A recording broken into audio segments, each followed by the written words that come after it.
ఎల్లుల్లిపాయ 4 ఉల్లిపాయలు, 4 చిన్న ఎల్లుల్లిపాయలు, అన్నీ టమోటా అన్నీ కలిపి మిక్సీకి వేసుకొని నూనె వేసుకొని అలా దీంట్లో పక్కలో బాగా దోరగా మంచిగా ఒక 2 మెంతులు వేసేసి నూనెలో పచ్చిమిరకాయలు వేసేసి ఈ ఉల్లిపాయ ముద్ద వేసేసి బాగా వేగనిచ్చేసి తర్వాత అన్ని గింజలు వేసేసి కొంచెంసేపు కలిపేసి కొంచెం 5 నిమిషాలు వేగిన తర్వాత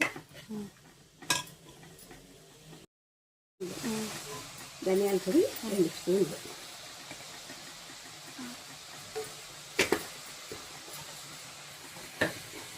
కారం పొడి,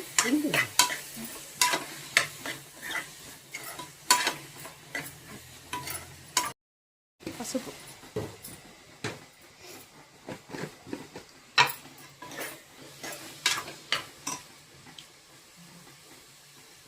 కారం 1 స్పూన్, 1 కేజీ అనపకాయలు కారం,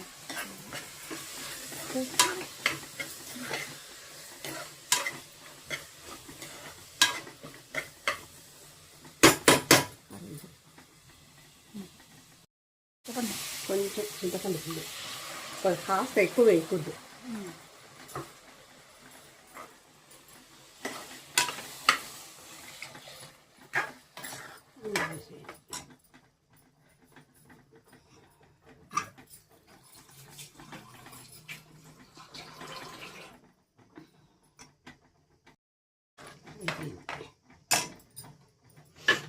అనపకాయ పులుసు రెడీ. ఎన్ని విజల్స్? 1 2 పెట్టుకోవచ్చు.